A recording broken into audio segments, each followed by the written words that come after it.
James Ernest of The Grueling Truth here with Dean Karnazes. Dean, how'd you start? How'd you start running? No, I started as a little kid, actually. I started running home from kindergarten when I was 6 years old. And loved to run, ran all the way until I was a freshman in high school. I ran competitively on our cross-country team, and then I stopped running after the freshman cross-country year. So I was basically 15 years old, and I stopped running altogether. And then I was in a bar on my 30th birthday in San Francisco doing what everyone does on their 30th birthday. I was drinking tequila with my buddies. And around midnight, I told them I was leaving. And they said, hold it, it's your 30th birthday, let's have another round. Where are you going? I said, I'm going to go run 30 miles right now to celebrate my 30th birthday. And they looked at me and said, you're not a runner, you're drunk. And I said, yes, I am, but I'm still going to do it. And basically, I started back running when I was 30. Wow. Yeah, I was going to say, shoot, the amount of time off there. That's impressive that you were able to fall right back into it. Well, I I don't want to overstate hauling right back into it. I mean, those 30 miles almost killed me. It was more like, hobbling and crawling. But, I ran all night and, basically got to Half Moon Bay, which is 30 miles down the coast from San Francisco, in the dawn of the next morning. So it wasn't a quick 30 miles, and it wasn't a painless 30 miles, but I did make it, and it did change my life forever. Nice. Tell us, what was it like in Inglewood? And is it the same Inglewood I'm thinking of? Inglewood has gone through, as you know, kind of a complete life cycle in my life cycle. So when I was a little boy, it was, a very friendly place. It was, it was a great place to grow up. I moved out of there when I was young, and subsequently, as you know, it became, almost a war zone in a lot of ways in central LA. And it's gone through kind of another genesis, and it's now becoming a very kind of upscale, nicer place. So I don't have many memories of Inglewood because I left, when I was just 7 or 8 years old. I think I was 8 years old when we moved out to Inglewood. But the memories I do have are still very fond. Well, that's good to hear. Yeah, because as I'm reading, or was reading it, I'm like, wait a second, that's the place that Snoop Dogg and all them are saying how awful and terrible this place is, and like, wow, growing up there. Well, yeah, no, it was, and like a lot of LA, I mean, I remember a lot of areas in LA when I was growing up, you just avoid them altogether. They're kind of dangerous, and now now it's prime real estate. It's crazy how things go. Yeah, exactly. Yeah, it changes so much. Tell us about your Greek ancestry and how it's impacted you. Well, I grew up very Greek, and there are a lot of Greeks in LA, so probably some of them are listening to this. I was raised in a Greek family. I went to Greek school. I went to St. Sophia Greek Orthodox Church, which is in LA. But I very much rebelled against my Greekness when I became a teenager. I saw, Greeks as kind of weird and different people. If you've seen My Big Fat Greek Wedding, you know what I'm talking about. So I rebelled against my Greekness, and then as I grew older, I started to embrace actually my roots and learn more about the ancient Greeks, and really reading a lot of Herodotus, who is one of the ancient Greek historians, reading a lot of Plato and Aristotle, and learning about the ancient Greek Hemerotheromi, which were the day-long runners, and they were basically ultramarathoners in Greece 2,500 years ago. Wow. So it's got a long heritage to it. Well, it was like many things. It was out of necessity. If you've ever been to southern Greece, it's very mountainous, and the terrain is very rugged. And the Greeks thought that because they were kind of always underdogs, they were very outnumbered, and they thought that one of their strategic advantages could be that if they could communicate with fellow city-states more quickly than an enemy, they could disseminate intelligence, gather information more quickly and prepare. So they trained these guys as runners,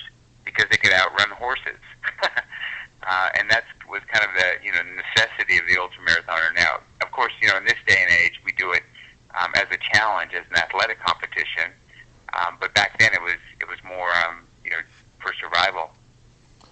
Do you feel that is probably part of the reason why, say, like the Kenyans are always known for their marathon runners in the like the New York marathons and different places like that? Because, like you said, running from city to city. No, I don't think that's the same dynamic. I think it's basically the same practice of this running a lifestyle.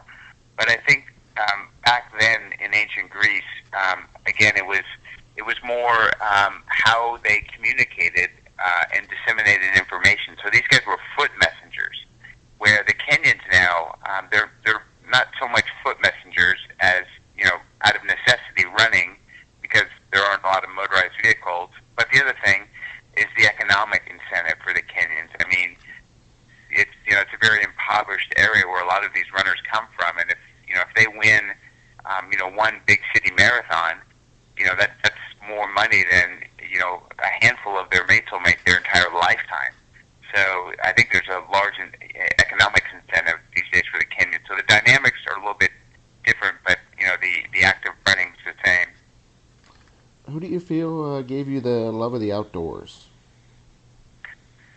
Oh, I would say it was my parents, my mom and dad. My mom comes from an island called Ikaria, which is one of the blue zones. I don't know if you know the blue zones, but those are some of the areas across the world where the indigenous population lived to be the oldest. And Ikaria has the highest concentration of centenarians of any place on Earth. So these are people that live beyond 100. So my mom was very much into, the outdoors. I mean, she had a garden. She was walking everywhere. She never really drove much. So she would, from the day I was born, she'd push me around a stroller all day long outside. And that was kind of my first exposure to the world, is kind of, moving along at 4 miles an hour and seeing things. And then my dad used to take me camping a lot. I was, a Boy Scout in Southern California. So, I climbed Mount Whitney, I think, when I was 12 or 13. I climbed the San Gabriel Mountains. I had all the patches they would give you for bagging these peaks in Southern California. I hiked rim to rim to rim in the Grand Canyon when I was 12 years old. So I just loved the outdoors since I was a little boy. Wow. So, I mean, shoot, even at a young age, you were doing these amazing feats and not even thinking of them as being amazing, just something you enjoyed. That's great. Yeah, I guess I was a little bit ahead of my time. I mean, I remember doing these as they call them, fast packing trips, where I'd go out with my friends, and we were 12, 13 years old, and we'd cover 20, 30 miles a day just backpacking, like along the John Muir Trail. And now it's very fashionable to do that, but back then we were doing it. We loved it because we were setting a trend we didn't realize. With doing the 40-mile cycles, like on the bikes and all, did you ever consider going that direction and doing like the Tour de France's and things like that? I've done a lot of mountain bike racing. So I've raced for 24 hours on a mountain bike. I've never been much of a road cyclist. I always prefer the being on the trails. So I have done a bit of endurance racing on a mountain bike. But to me, the purest form of athletic excellence is running. It's just so simple. Cycling is certainly a challenge, and I enjoy it. And racing is a lot of fun. But again, it's riding a mechanized device. Where running, it's just basically your body.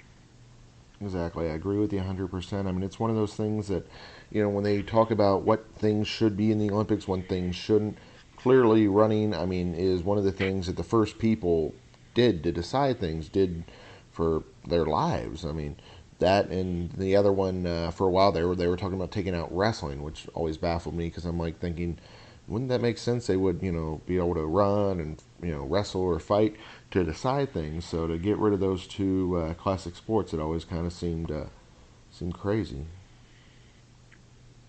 Yeah, no, I couldn't agree more. In fact, a lot of the in learning Greek history, a lot of the modern sports were basically It was military training during times of peace. And if you look at if you look at the decathlon, for instance, the javelin, they were training, people how to throw a spear. And this was, again, wartime training, but it became a sport. And the same with the discus. The discus was very lethal with sharp edges, and someone could hurl it a great distance. There were rock throwers, and these are, big guys that could throw rocks, kind of like the shot put. So these were basically war devices that became sport. Wow. Yeah, it's just one of those things that it's interesting that, like you said, the progression from being part of the war aspect to now modern day sport. Tell us about your high school coach, Jack McTavish. Yeah, well, when Jack McTavish was actually my junior high school coach, and that's a very impressionable age, and I was a runner back then in junior high school, so this is 7th and 8th grade, and he, excuse me, he was a military guy. He was an ex-Marine, and he was he was an austere man, a man of a Spartan, I call him, a man of few words. And I remember saying to him, I did a race, and I actually won the race. And he said, "Why did you go out so slowly?" I ended up, it was a mile race, so it's 4 laps around the track, and I actually wasn't winning until the 3rd lap when I eventually passed everyone. And he said, "Why did you wait 3 laps to pass everyone?" I said, "Well, I had to start out kind of slowly so I could finish quicker." And he said, "Nonsense." He said, "Start slowly," and he said, "Start quickly and finish quickly." I thought, wow, okay. And then eventually I won the state championship in the mile, and I was only in 7th grade. I was racing against older kids, and after the race, he came up to me and he asked me how things went. I said, it was things went great. I enjoyed it. And he said something to the effect of, if you enjoyed it, you did it wrong. It's supposed to hurt like hell. And those are pretty austere messages from a coach to a 12 or 13-year-old kid. Yeah, I was going to say they're quite intense. About going out hard, finishing hard, and like you said about it's supposed to hurt. I'm like, wow. But it sounds like and even today, I remember a neighbor of mine saw me coming home from a morning run, and he was kind of fetching up the newspaper from his front yard and in his robe, and he said, "Man, you run every day, doesn't isn't running painful?" And I said to him, it is if you're doing it right. I mean, running, is painful, and the harder you push, the more pain you endure. So, what are some of your favorite? Even though they hurt, what are some of your favorite events? I mean, did you enjoy, the swimming almost as much as running? Clearly, running's your favorite thing, but I mean, you've done such a wide variety of other events. Yeah, I've been an outdoor athlete since like we've discussed, since I was a young boy. Once we left Inglewood, we actually moved to a place called San Clemente, so South Orange County, and I grew up on the beach. So when you grow up on the beach in Southern California, what do? You surf. Mm-hmm. So I started surfing in San Clemente, loved surfing, and then I went to college in San Luis Obispo, so Central California. And it was very windy, so I took up windsurfing, and I became a professional windsurfer, and competed on the circuit for a while. Made a fairly decent living for a college kid as a professional windsurfer.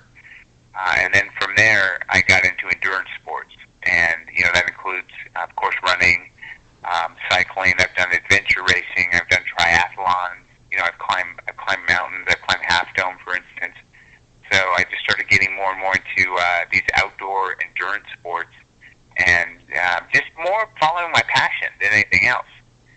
What looked fun, what looked exciting, what looked adventurous, I would just try it. And stand-up paddleboarding has become very popular in the last decade, and I've done a number of stand-up paddleboard races. And these are endurance races, on a stand-up surfboard.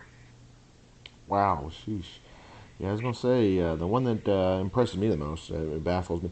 80 hours of running, the 350 miles. Yeah, so that was the longest I've run basically without stopping, and that was 3 nights without sleep, which was a bit daunting, as you can imagine. Mm-hmm. The sleep deprivation was crazy. Yeah, I was gonna say the best I've done is 24. So yeah, 48. Wow, and that wasn't running. That was just I was up for 24 hours, and I thought that was a little got a little loopy there at the end. But wow, 80 hours. Well, I mean, in complete honesty, I almost think it's easier to run for 24 or 48 hours than it is to just be up for that long. Because when I'm doing these runs, a lot of times I have a crew with me, Mm-hmm. and they can't stay up that long. They're basically they're cycling between sleeping and helping me out. So I think when you're running, your metabolism is revved up, your blood's flowing, your heart's pumping. I think it's a little bit easier to go through a night without sleep. Of course, you got to run all night. Exactly. Not a lot of Yeah. people, So not you. a lot of people are capable of doing that. Yeah, that is amazing. And then, of course, the other one that comes to mind is the 50 states and 50 consecutive days running a marathon. Yeah, 50 marathons in all of the 50 U.S. states in 50 days, and that was probably one of my favorite adventures ever, just because it wasn't just the running. Of course, the running was quite daunting. A lot of people say they can't even walk the next morning after one marathon. How did you how did you do 50 in a row? And that's a different story than the adventure and the people I met along the way. Seeing the country in every state of the country was quite incredible. There's not a lot of people that have been to every state in our union, let alone run a marathon there. Yeah, I mean, and then just the logistical nightmare of it, finding a state that, every state that's having a marathon so close together. Well, I don't want to say that I planned it. I worked with the agency, the sporting agency that coordinates the Olympic torch run across the U.S. Oh, okay. And I had them do all the logistics. I mean, they're experts at this stuff. They have a entire logistics department. Oh, nice. So I let them do all of the planning. I figured I need to train. Exactly. You to focus on the run. running part, they focus on the paperwork part. That makes sense. Yeah, that's how it worked. Excellent. Yeah, because that was one of my thoughts when I saw that. I'm like, wow, to line everything up is just, oh, that's got to be a pain in the neck. Let's see. Well, and the thing that was really difficult is some states only have one marathon. When you get up toward like Maine and Rhode Island, and they're not always conveniently located. I mean, you'd like to just slip across the border of that state line, and run a marathon, and sometimes, they're all like Mississippi was all the way on the Gulf. So, I would from Arkansas, I would have loved just to cross the border and run a marathon, but we had to drive, an additional 7 hours, I think, to get down to the Gulf for that marathon. Just reading your book and learning about you, I kind of feel that Winston Groom borrowed a little bit of your life. Do you feel like have you? Well, you've probably seen the movie, of course, Forrest Gump. Yeah, I mean, thankfully I started my running career before Forrest Gump, so I've seen the evolution of people yelling, "Hey, crazy runner!" out their car window to "Run, Forrest, run!" Exactly. Yeah, that's as I was reading it, I was like, wow. I mean, because you had been doing the running prior to that, so it made me think. I was like, wow. Because I know he took a lot of influences from different people and kind of combined them into one character. So it just made me think. I was like, well, maybe you were one of those inspirations. Because I hear that's one of your big things is your inspirational writing. Yeah, I mean, Forrest Gump is an endearing character. So, it's a simple guy, but yet a complex man. And, I think that he's a good representative of running because I have this conversation with a lot of people that, there's very few running personalities, if you will. I mean, beyond the sprinters like the Carl Lewises or the Usain Bolts. What can you name the last winner of the New York City Marathon? No, I have no chance. No, I mean, who can, right? Even runners don't know. There's just, where if you look at basketball players, I mean, you could name, 5 basketball players off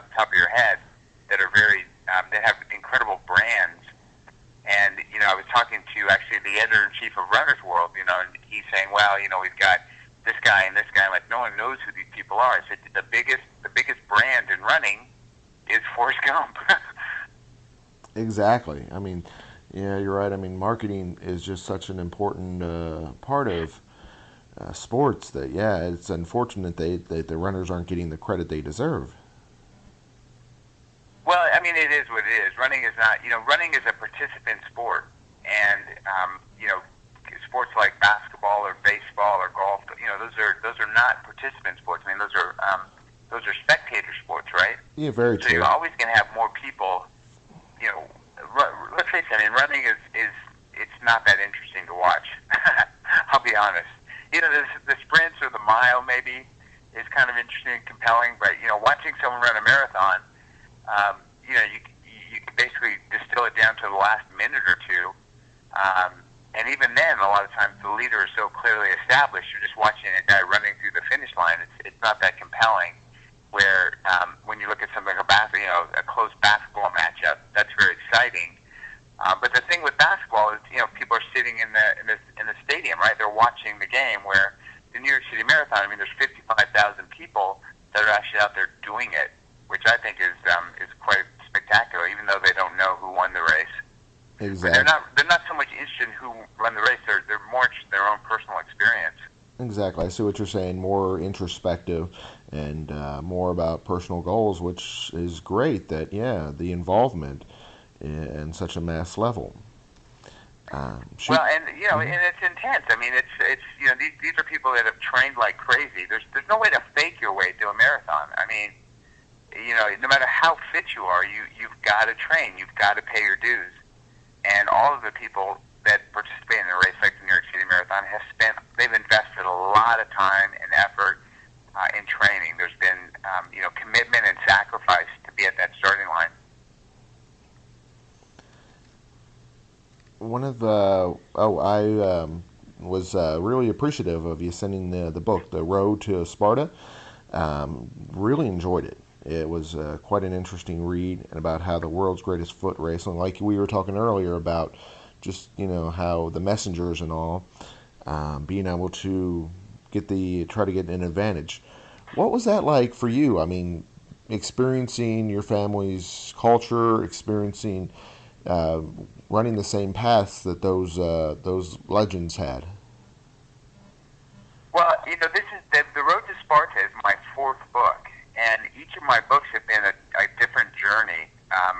The first book was kind of my journey, Ultramarathon Man, which is still by far the best-selling of my books. That was kind of my journey into becoming an ultramarathoner. The other books were kind of adventure books about like the 50 marathons in 50 states in 50 days, and then the other book was about running on all 7 continents of Earth, and the experience of doing that, where the Road to Sparta was more an inward journey, about more learning who I was as a person. And to me, it was probably the most fascinating of the books, in that it delved into history, not just my family history, but my ancestral history, with looking at my Greek roots. And to me, I don't know, I personally think it's, as far as an author goes, I think it's some of my best writing. But that said, the book it's been the slowest selling book. It's gotten great reviews, but a lot of people, I don't think people, when they see the title, they're not that drawn to it. I don't think the title does the book justice. So, what was the book about? Well, it was learning about how the marathon became the marathon. And I mean, even though you're not an ultramarathoner or even a marathoner, I think it's very nice to hear that you enjoyed the book, because I think for someone that's not necessarily a big runner, to pick it up and to enjoy it says something about how powerful running is, and how the message of learning about yourself kind of transcends sport. Yeah, I agree with you 100%. I mean, when athletes can sit back and just just go into the process and go into the what it really means to them, it really is a great read. Well, like I said, it's that book it's been frustrating. I've got to be honest, for me, because I thought, wow, this book's going to be a bestseller, and it hasn't been that way at all. It's been the uptake's been very slow, but again, read it, and they'll say to their friend, "Why, you got to read this." So, I'm proud of the book, even though, it hasn't sold as many copies as I would like. The one thing with the release of that book is it came out literally at the day before the elections of last year. And basically, the bookshelves now are pretty much dominated by political books, unfortunately. So unless a book is about politics, it's kind of faced a lot of headwinds. Exactly. That's the reason why you need to go back, keep everything the same, but just change the name of the book to Road to Sparta, Trump Sucks, or something. I'm not pro or against him. I'm just saying you throw that on a title of a book, it'll sell. Plus, like you said, the other books, like you said, Ultramarathon Man. That actually almost sounds a little sci-fi-ish. And then the 50 states and 50 day, or 50 states and 50 marathons, all those type of things really just pop. The Road to Sparta sounds like a travel book almost, but what's really inside is the important part, and just being able to, the in-depth is great. Well, as you probably noticed, there are political undertones in the book. It talks a lot about the dawn of democracy, this whole idea of demos, which is, rule by the people, by the polis. Those were Greek ideals. And, the Phidippides or Phidippides, the first Greek marathoner, he was running to save the Greek society from Persian invaders. And the Persians were still tyrants. There was a very top-down type of social structure. The Greeks were the first to come up with this idea of self-rule by everyone. And, they fought the Battle of Marathon, which, obviously established the marathon as the foot race as it is, was all about saving democracy. So there, this whole idea of, what we're battling about today as, something new is really not true at all. This dates back 2,500 years ago, in the Battle of Marathon. Exactly. With how their society was structured, it kind of feels that there was a lot of influences from Greek's structure, like you said, democratically, into the United States. No, a lot of the thoughts and the ideas that our founding fathers here in the U.S. Put in the Constitution. Those were very Greek ideals, mm-hmm. And that was the dawn of basically dawn of democracy, and that was 490. That was the golden age of Greece. That was 490 BCE. So we're talking about a long time ago, 2,500 years ago. People were, formulating this idea of how does everyone participate in government and civil society versus, having one leader in place kind of dictating how people lived. What's your next big project or goal that you're working on? I'm always scheming on something. The 50 marathons in 50 days in all 50 states was such a grand adventure that I'm hoping to replicate that same sort of thing, but globally. Oh, nice. So I'm planning on running a marathon in every country of the world in a 1-year time span. So setting out on a global expedition, there are 204 countries, and in 1 year, running a marathon in each and every one of them. So I've been working with the U.S. Department of State and the UN to try to get the passports and the permits to pull this off. Yeah, I was going to say, not that the running aspect isn't amazing, because like you said, 204, that'll only be 204 marathons.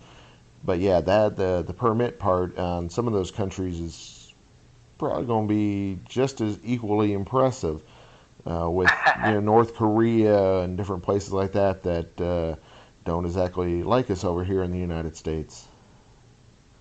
Well, the State Department has a list of countries where they're saying, we can get you to the airport. Yeah, but we ain't gonna. Yeah, we're not going in. They're basically saying you're not leaving the airport. You can set up a treadmill, but you're not going to leave the airport. Exactly. And I think it's just, more than anything else, it's just making a statement. That I'm there, and who knows? Maybe the world at this point could use a little something like just a guy running. It's just we're all kind of the same, and running seems to unite people because it's a commonality we all share. We tend to, emphasize and look at the things that divide us. The color of our skin, or the God we believe in, or the language we speak. I mean, those are differences we have.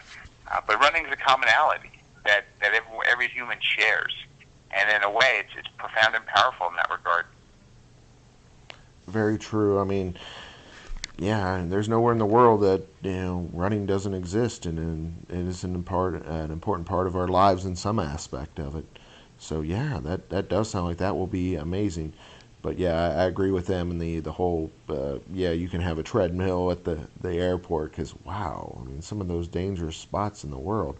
But some of the other spots, I mean, just the travel and be able to see those great countries is got to be remarkable. Well, and I do travel a lot internationally, and I will tell you that our worldview, our perspective, is somewhat tainted, especially if you don't travel a lot like I do, in that what we see on the news is very misrepresentative of what is actually going on in a lot of these places. So I think that the news tends to sensationalize and focus on the conflicts in any particular region. If it bleeds, it leads. Very the true. old news saying. Yep. So I've traveled to something. I mean, I went to last summer. I was in Uzbekistan, which is right above Afghanistan, and I ran across Uzbekistan, and I didn't feel unsafe at any point. And it was wild to hear people. I talked to the Uzbeks, and they would say, "Wow, aren't you afraid living in America? It seems like such a violent and dangerous place. All we hear about are the police shooting people, and the people rebelling, and there's riots, and the leftists don't like the conservatives, and their street fights." And I'm thinking, that's their worldview of America. Like, it's such a dangerous place to live, and and that really solidified to me the thought, just this whole notion that the news really clouds people's views of other countries. Oh, very true. Yeah, I mean, they're always trying to paint that kind of negative perspective, that whole 1984 aspect of it. You love our country because it's it's the best. Where I mean, I'm sure once you get to experience those other countries, that there's a lot of great aspects to them. There are. I mean, I think every human kind of, embraces the same values. I mean, they want to live a healthy, happy life. They value family. I think that that there are certainly,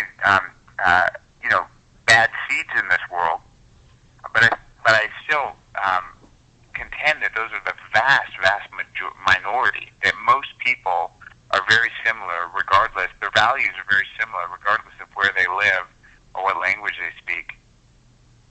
Exactly, and shoot, it ain't like we don't have Cleveland here in the United States. So, I mean, so no place is perfect by any stretch of the means.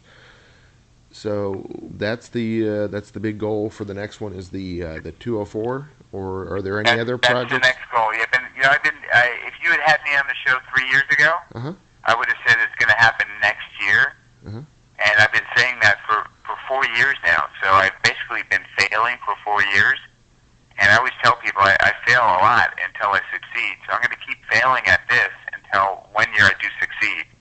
So it's going to happen. It's just a question of when, not if. Who helps make all this possible? Sponsors or coaches or assistants. Who would you like to thank?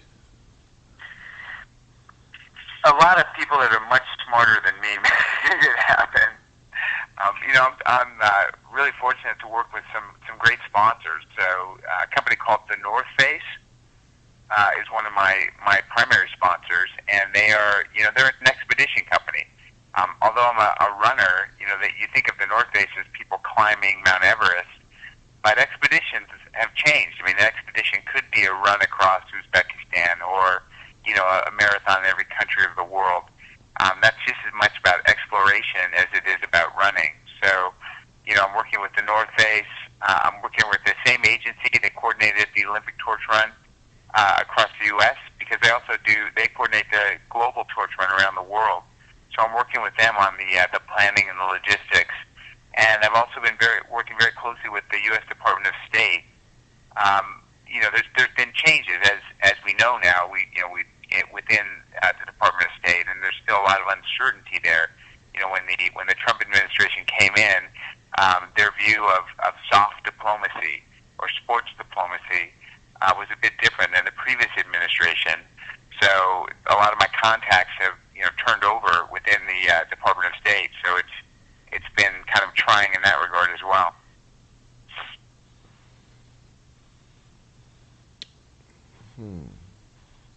So how do they learn more about you? Where's the social media, the places to get your books, that kind of thing? I mean, people are very sophisticated now. I mean, I can send that you can visit my website, which is ultramarathonman.com, or I mean, so many people just plug in my name into a search engine. Go quote unquote Google me, and you'll see all of my social media stuff and where you can find my books and that kind of thing. Excellent. I greatly appreciate you having you on the show, Dean. I mean, it's definitely been interesting learning about just all the amazing feats there are to accomplish in the world.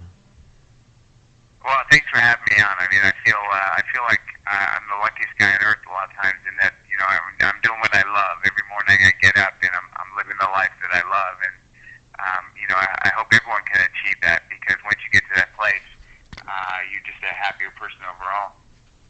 Exactly. I mean, one of those things where, if, like you said, if you're doing what you love, you're not working a day in your life, you're just enjoying life, and that would be a great place to be.